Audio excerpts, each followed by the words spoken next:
Strap yourself in, because we're set up, switched on, and ready to go.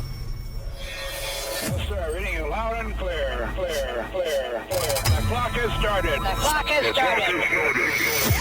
5, 4, 3, 2, 1 more. Liftoff. We have a liftoff.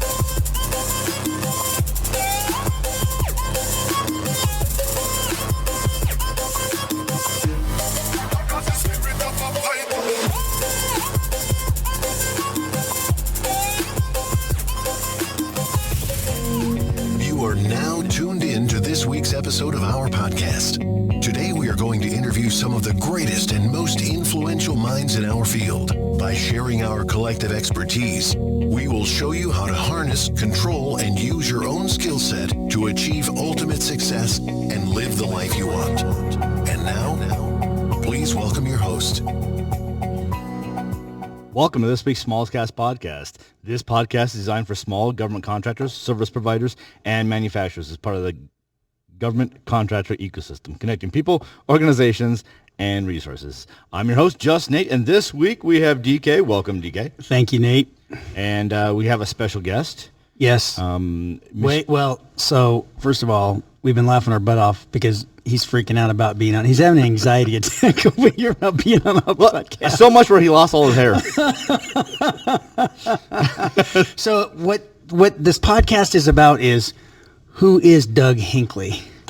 Dougie Dog. And Doug Hinkley, better known as International Man of Mystery, savant, world traveler, voted as his neighborhood sexiest man 2 years in a row. Hold on, he wrote down here, he's an executive advisor, he's a CEO and... Scribble. I can't read that.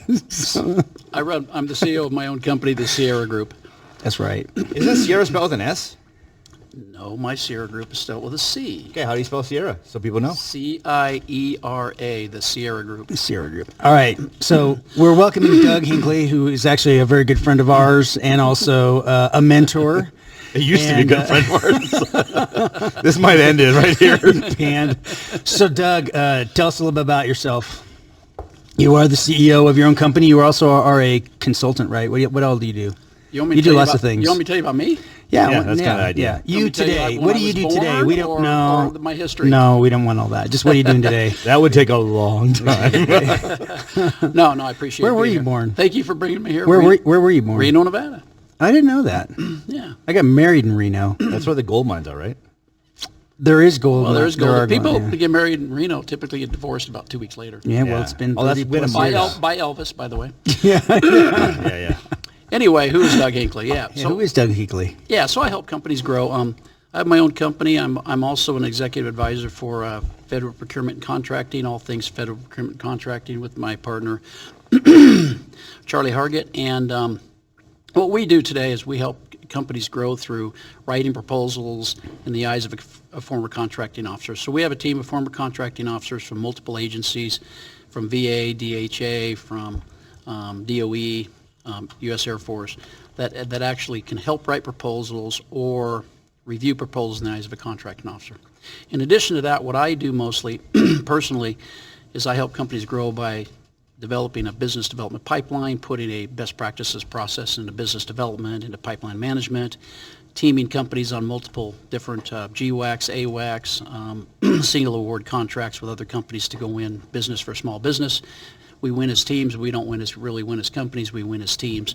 So that's how we win government business today. In addition, through my years of being in industry and the military, I also do corporate strategy. So what is your corporate strategy? Before you get into the pipeline, decide what you do. What is your strategy? Who do you want to be? Where do you want to go? What are your target agencies? And develop that strategy so when we go after that pipeline, we're just really not just throwing stuff up against the wall. We've got a strategy. We're developing relationships with teaming partners, and we're going and winning federal business. So Okay. go ahead. Well, I got to ask, we talked GWACs and AWACs. You threw out a whole bunch of acronyms there. Wax. Well, we like acronyms. No, well, we do. But not everybody in the audience That's a good knows. point. So government-wide acquisition vehicles such as Polaris, VETS2, Oasis Plus that is coming up. Multiple different government-wide agency contract vehicles, which is really replacing a lot of the SAM.gov and reducing the amount of protests. Government-wide that are out there. acquisition. So government-wide acquisition vehicles, which are government-wide acquisition vehicles that the contracting officers can utilize to put competitive work down through task orders. Secondly, and AWACS are agency-wide vehicles. He was looking at you like, Doug, you skipped the C again. I'm like, he's an engineer. I keep Doug. asking. He's an engineer, Doug. He's got your- GWACS, GWACS, and you're like government-wide vehicles, acquisition vehicles.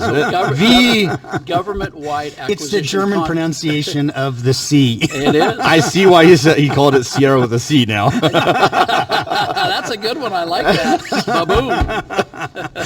So Doug, bottom line, he goes from really helping an organization from the get-go, especially small government contractors, or if you want to be one, get a hold of Doug, international man of mystery. But you start with identifying what your company wants to do, where you want to go, build out a strategy. Doug helps companies do that, to build that out. And then once you understand kind of where you want to go, what you want to do, then you move into the capture phase, where Doug's also very good at, is helping you identify those opportunities that will, and that's what he talks about, a pipeline, building a list or a number of opportunities throughout time, near term, midterm, long term, things that you want to go after. And then the next question is, okay, well, how do we go after those? And so Doug works with a lot of 8As. He also works with other small government contractors and helps them with teaming. What's an 8A? Minority owned, so Hispanic, Black, Native American, Alaska Native, Hawaiian Native. Yep. And there are different categories within 8As as well. Yes. That's correct. And that's a small business administration business category, a socioeconomic business category. And there's also woman-owned, hub-owned. I think those are about the big ones. But service-disabled veterans. So what the government's doing is the government with the small business goals is really trying to push more business down to small companies. Why? In the last 10 years, in the last decade, we've reduced the amount of small business in this country, government contractors, by a third. And why is that? Because a lot of the small businesses is either left working for the government, or they've been bought out by larger businesses with the mergers and acquisitions. So we really have fewer small businesses with more small business goals from the administration. So it's a great time to get into government contracting as a small business. And then if you're in one of the social economic categories, 8A, service-stable veteran-owned business, woman-owned small business, or just small business, or hub zone, any of those social economic categories, there are set-asides, there are teams, there are opportunities to either get direct awards or team and win on a lot of those different categories. So it's a great time for small businesses to get into the government and start meeting some of those small business goals for the agency. And small business opportunities are also, we talk a lot about getting on contracts. A lot of times people think of, you're going to go sit out with the government, you're going to be working with them. But there's a whole variety of opportunities out there, from advisory and assistance to engineering to production, building something, software, hardware, to providing services, janitorial services, stocking, and then there's products, right? So maybe you develop a lid for a cup that the government uses, right, for all their coffee machines. I mean, there's a whole plethora of opportunities out there to support the government. And it's not just Department of Defense. It's all of U.S. government. It's also state and local government. So counties, cities, there are actually it's just huge. And people, I think, don't understand that either. Speaking of, do you do much with state? Local, we do a little. We do a little bit with state. GSA mass can be utilized by state, local, and federal. So we do some state. We mostly focus on the federal, but state's a little easier and quicker to get on. But as you saying, Dennis, there's different strategies, and the strategy is you could try to prime. Okay, but if you don't have that intimacy, I always say, well, find somebody who does. You can sub to a large contractor. So I call this the full spectrum strategy for working with the federal government. You can try to prime if you have intimacy, you have the right contract vehicle, or a lot of companies, they just want to sub because it's easy to sub. You can sub to a large, you can sub to another small, or you can team with another small on some of those set asides. If a small already has intimacy, or they already have that background experience. It's not always just about intimacy too, right? It's about, Exactly. do you have any experience with like or same capabilities? Same capabilities, that the government's filling looking gaps. for. You can do SBIRs, Small Business Innovative Research Projects. There's a company here in town that's growing very rapidly by that. So there's a plethora of there's a full spectrum strategy, and where do you want to fit in that strategy? What makes sense for your company? Because if you're trying to prime, it may take years to prime. It's about really, Dennis, and it's about the relationships. If you if you have a relationship with a company, they like you, you're like-minded, and you develop that relationship, they could bring you in. We've got companies we're bringing in that have no gaps to fill, but they're like-minded. They want to work with them. We bring them in on task orders so they can fill some gaps, and then they're growing. They're getting full-time employees. They're getting past performance. So it's all about relational, and what is your strategy to go in and win federal business. Yeah. I made a note here about relationships and collaboration, and that goes back to the Smalls motto. But I also, I also use that a lot, right? I mean, that's bottom line what it is. Do you know the customers? Do you know the other companies? What's the name of our future book? I can't remember. Never turn down a conversation. Thank you. You know what? I like you saying that. I say that many times. I didn't know it was going to be your book. Yeah. Maybe I can write No. write a little thing in the back, a little thing. But I tell people, Reviewed by Doug. Doug doesn't know how to spell words. I tell people never turn down an opportunity to have a conversation. I've walked into a conference one time. I walked into a conference one time. And this guy's walking next to me. We started talking. Had nothing to do with the conference where he's in. I said, "What do you do?" He says, "What he does." He said, "I'm looking for a partner for this." I said, "Really?" We got on a web call. We got with another company that he needed some to fill a gap. Mm-hmm. They went after a contract. They won a contract. So many times, never turn down. If you're going to work in your business and you're going to sit behind a computer and you're going to work in your business and you're not going to go out and be relational, it's going to be very tough to build a business if you're not working on the business to it. As well as when you're a small company, you have to work in the business, but you also need to work on the business. So what I've said by growing two small companies to sale in the past, and now I help companies grow, is the secret to growing a small business is putting the right process in at the right time, and hiring the right people to help you grow that, surrounding yourself by very good people. And then let's throw one more in. In the federal business, developing relationships with teaming partners that you can go win business together. Mm-hmm. Yep. Yeah. And Doug, you actually speak from a place of authority, really. So you were in the military for quite some time, and you're retired. And then you, as you mentioned briefly here, you've also been part of several growth companies, and you also started a couple companies. So you want to talk a little bit about that, kind of, you don't have to say the company's names, you don't want to, but kind of what you were doing and where you were going. Yeah, no problem. But I'm not retired. Okay, I'm still a whitewater rafting guide. So, you are. So I'm not retired. If you want to go whitewater rafting guide, you can come with me. So I'm not retired. No, I didn't mean you retired from the military. That's what I said. Oh, okay. Yeah. Okay, I can go with that. Yeah, I spent over 30 years in the military, on and off active duty. And while I was off of active duty, when I was on active duty, serving in Iraq, working at the Pentagon, exercises in Korea, in Europe, and around the world. So on and off active duty. While I was off active duty, I started out as an engineer and then worked up through a program management for a Fortune 500 company, executive management, and then came to Colorado and helped a couple of small businesses grow. One from 800,000 to 20 million, and they got sold. They were sold off, and then the last one in 4 years from 1.5 million. 14 employees up to 160 employees at 35 million. So 1.8 million to 35 million in 4 years is not bad. That growth is chaotic growth, especially when you're developing a product, you're selling a product, you're selling a service. So chaotic growth. Do you really want to grow that fast? But yeah, from the inside, that's what we did. So if that experience from Fortune 500 companies working from the inside, and that leadership, selfless service leadership from the military, if we bring that into helping companies grow and understand who they are, I think it really says a lot about what a company wants to do and where do they want to go? What do they want to be when they grow up? Why are we developing this company? Why are we growing this company? Why are we going out on our own and being an entrepreneur? And then when we find out the why and where you're going, how are we going to go win this business? And you know, a lot of companies have been very, very successful by using this approach. Yep. No, that's good. So do you normally, when you pull these teams together, do you also have part of your guys' company? Do you guys have people that work those projects once you win as well? Or do you get a piece of the pie as well, or are you just helping them, other companies win the business? That's a great question. I just help companies win business.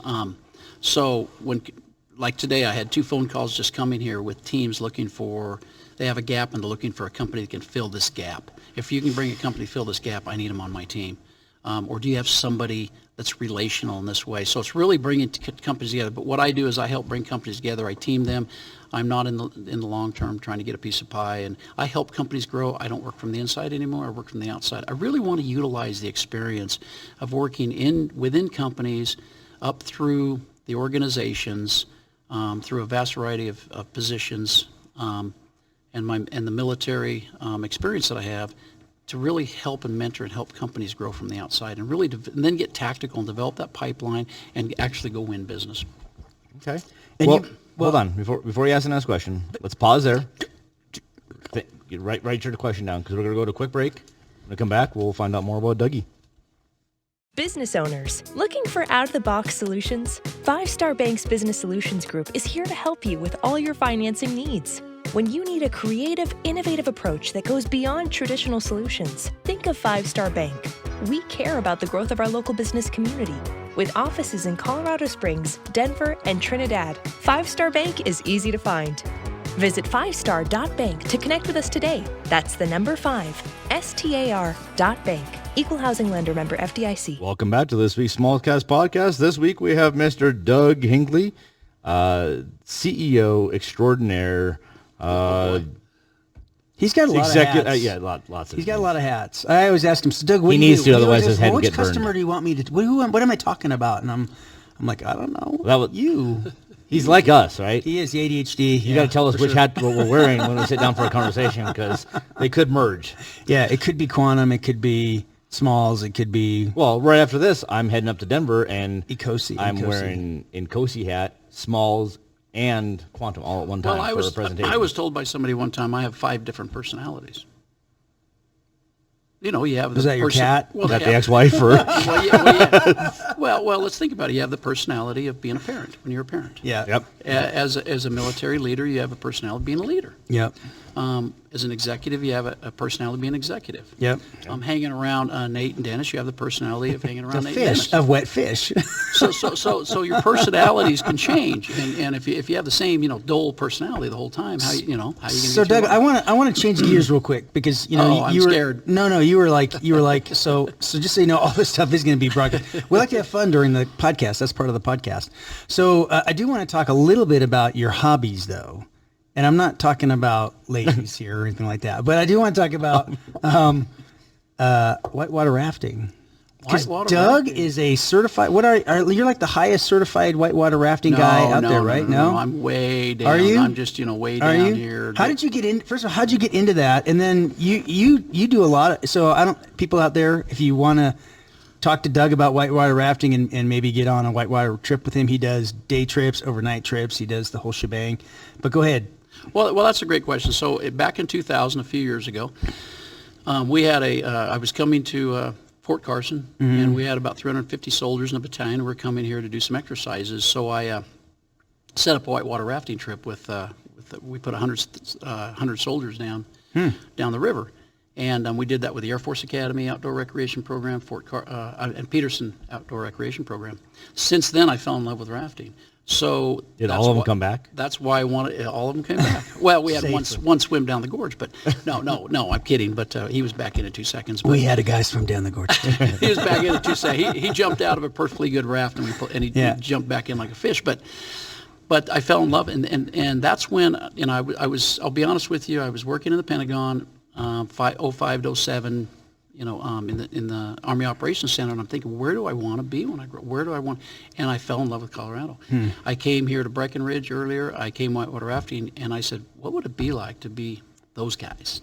So I came to. You want to be one of those guys? One of those guys that are going up and down that. Dennis and Nate. Going up and down that road, getting on taking. All the opportunities that are here, rafting. right? Yeah. There's fishing, because I know you fish, fishing, skiing, whitewater rafting. Yeah.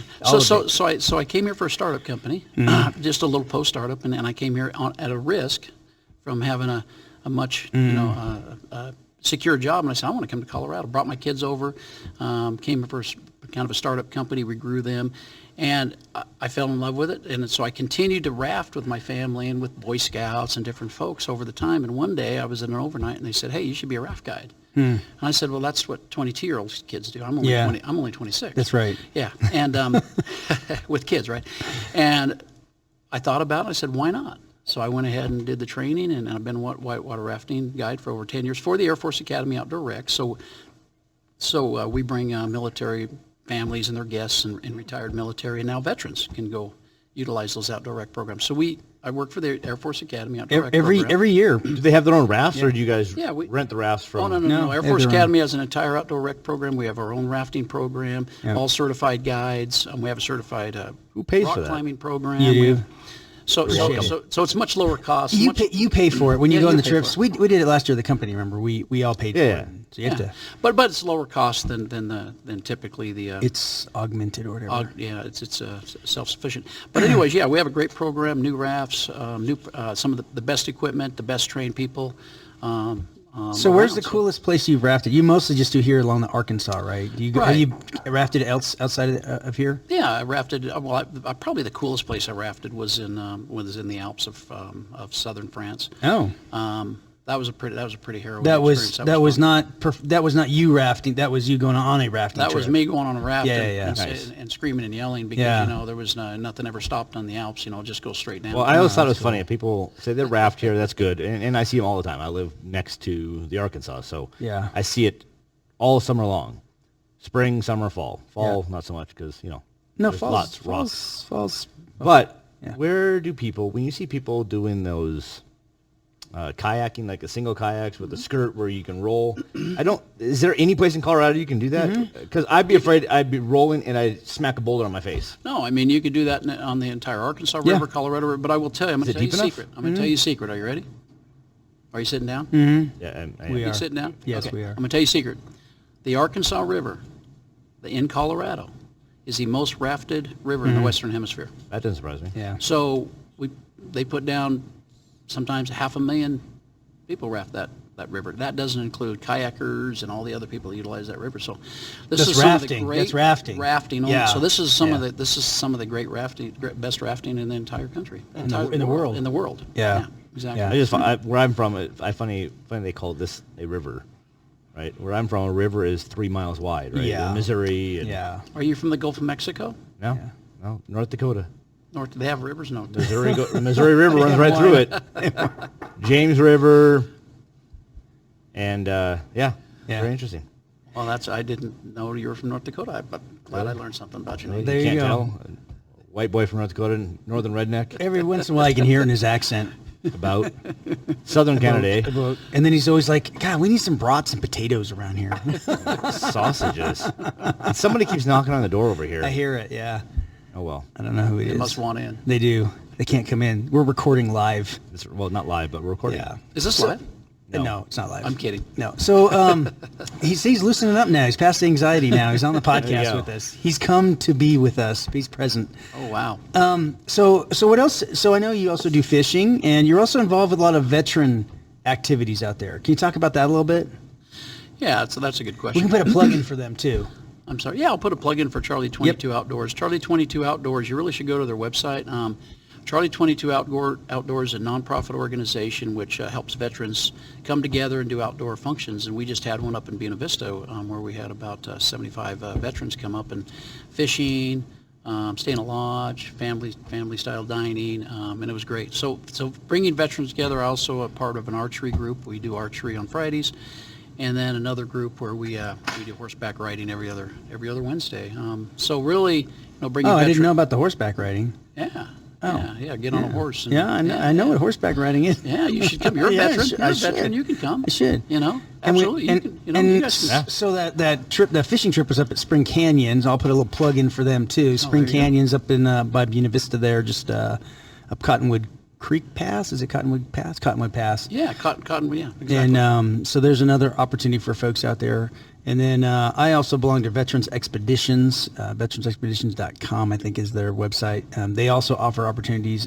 They're usually free, right, Doug? So the fishing trip was free. 100% all free. Yeah. Even your travel's paid for. I mean, Yeah. these are well funded. People want to help veterans get together, and I'll tell you, cool. I'll tell you, if we were to wrap this all together, successful companies play hard, but they also work hard. That's right. Work hard, but they also play hard. If you're working 22 hours, if everything is just your business, you might be doing the wrong thing for your emotional stability, for your family, the people around you. You burn yourself out. You burn people. But the successful companies I work with do things together. And as a matter of fact, I'll put a plug in for a company up in Denver, Inspire Corporation. Inspire Corporation, they're the type of company that they're a really family company, a family-oriented company, great people, great owners, great folks, and they take their company every so often. They do fun things. They took their company whitewater rafting together. So really, it's more than just growing a company, unless you just want to try to. It's for money only, but it's really about the experience. It's the life journey of being around like-minded people, taking care of people. In the military, the Army, the Army values, right? Selfless service, loyalty. So really that the experience and the journey through life, more than just, hey, I'm going to go try to make money so that, someday I can retire. And then you get to that time, it's like, well, I'm so used to making money, I can't retire. I don't have any hobbies. So it's really that whole holistic approach. So what you're telling me is you're ready to retire because you have a lot of hobbies? Okay, no, we'll leave that one. It's not, no, what I heard him say, it's not about the destination, it's about the journey. That's right. That's what it really is. That's one of my favorite slogans. And that is hard for people. I'm glad I made it up on the spot right now. And that's really hard for people because you look at that, especially military, especially entrepreneurs, you're looking at that destination and that's what you're focused on, but sometimes we forget about the journey. And the journey about sitting here with two great people, like-minded people like yourselves, doing great things for people. Now. That is the journey. This is the journey. You and I had lunch on Friday. We talked about life. Relationships. That's what mattered. We just said relationships and connections. Hey, so real quick, Doug. So how do people get a hold of you? I know you have an office down at Catalyst Campus. You're typically found there and horseback. You can see him on horseback, I guess, on Wednesdays. Anyways, how do people find you? How do they hook up with you? Well, the way they could hook up with me, they get on LinkedIn and connect on LinkedIn. But you can connect with me with my email address, dhinkley at outlook.com. And Hinkley is? DHINKLEY at outlook.com. And my phone number, you can give me a call, text, phone, 719-619-694. Oh, now I forgot my phone number. I don't know what it is either. 719-696-4696. 719-696-4696. And you get a hold of Nate. But I'd love to have a conversation with you because never turned down an opportunity to have a conversation. That's right. We have a couple webinars that we do and things like that. You can join those. We need to talk about that. Sorry. I'm glad you mentioned that. We got to put a big plug in for that. I'm glad that you're glad. Yeah. So Doug is doing a webinar on an upcoming large GWAC contract. It's called Oasis Plus. So why don't you talk about that? Yeah. Before I talk about it, I want to talk about just one other. I also teach, work very closely with PTAC, and every quarter I teach business development strategy and business development, corporate strategy and business development pipeline. So if you want to attend that, or just give me a call and we can go over some of that stuff. But as far as the government-wide acquisition contract vehicle, that's what GWAC stands for, Nate. So Oasis Plus, which... No, it doesn't.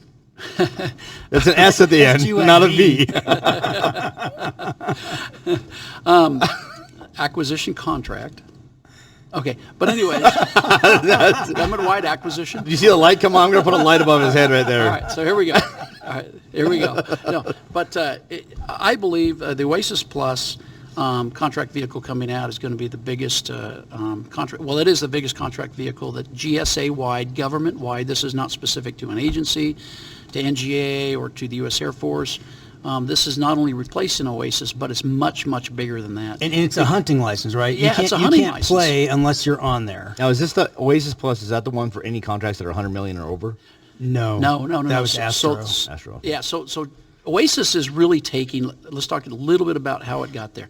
If you take a look at VETS 2, if you take a look at COSP 3, if you take a look at a lot of these other type of contract vehicles, and they're very specific to a socioeconomic category, they're very specific to a NAICS code, the Oasis Plus is actually going to have multiple NAICS codes, for the first time ever, all of the different social economic categories. So 8A, service disabled veteran-owned business, woman-owned small business, hub zone, and then they're going to have an unrestricted so that the large companies can be on this contract. So a contracting officer can now look at this contract vehicle of their choice and put a task order down there, reduces the risk of protest. They know that the company's on the task order.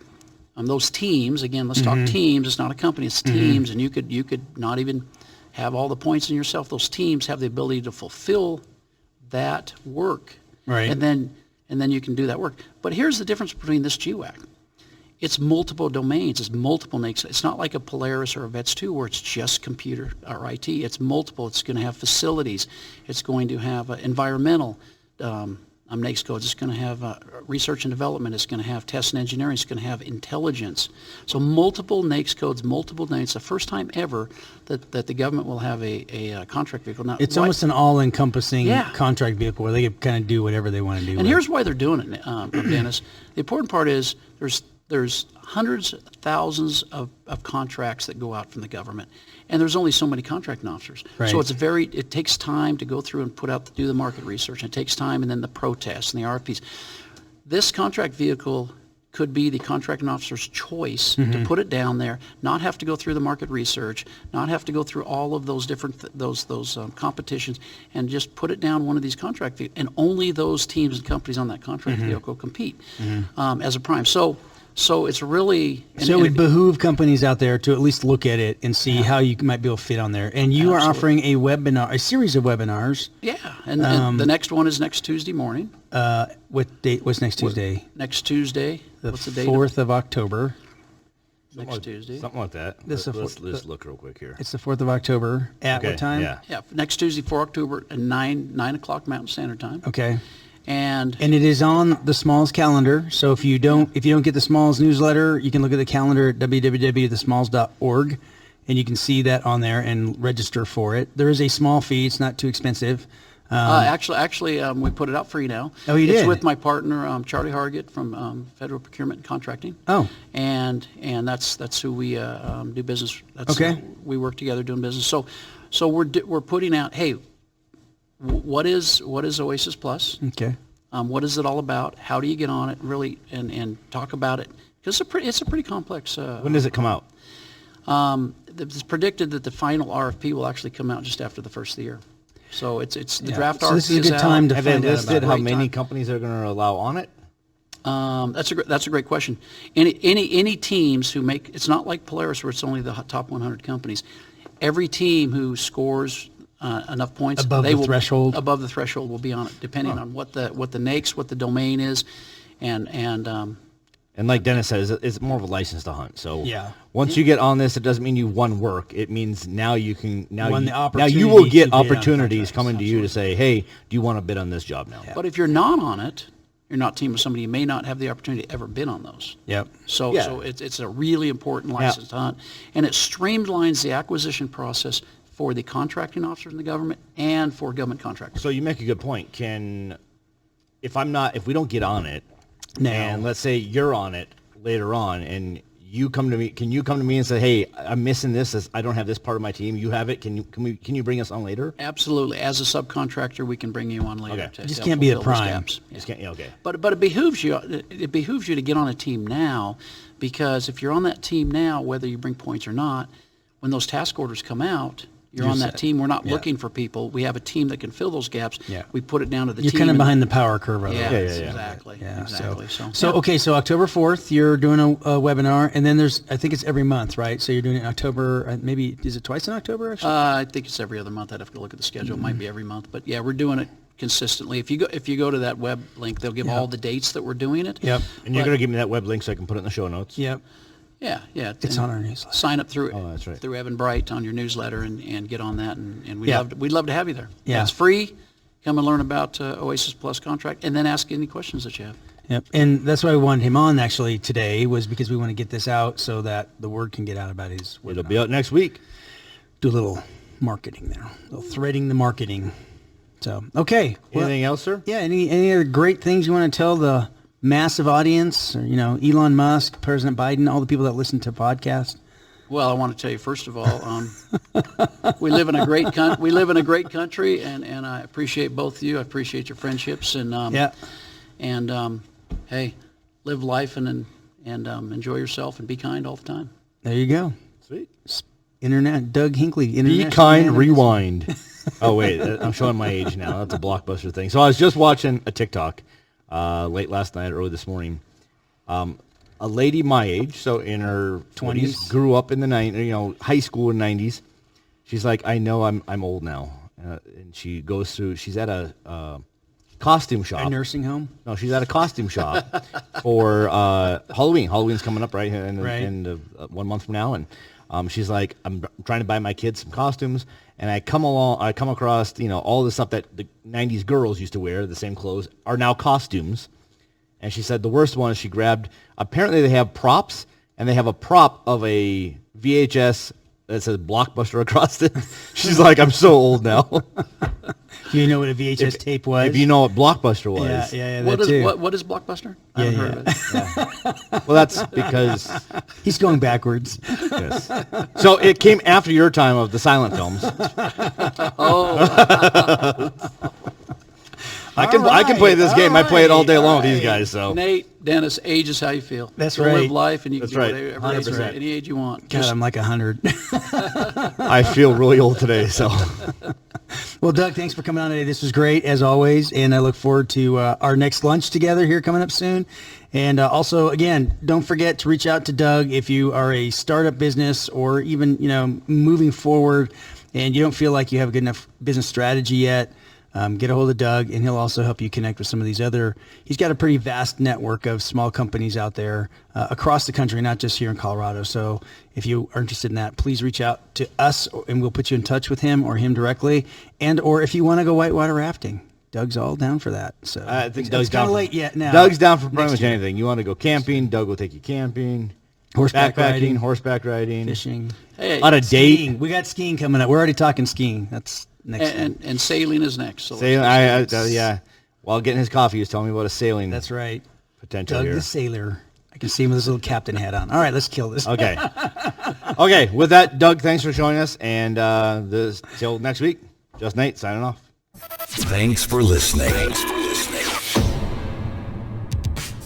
You've reached the end of another episode of the Smallscast podcast. Connect with us at thesmalls.org. Don't forget to sign up to our newsletter to receive our free materials. See you at the next episode.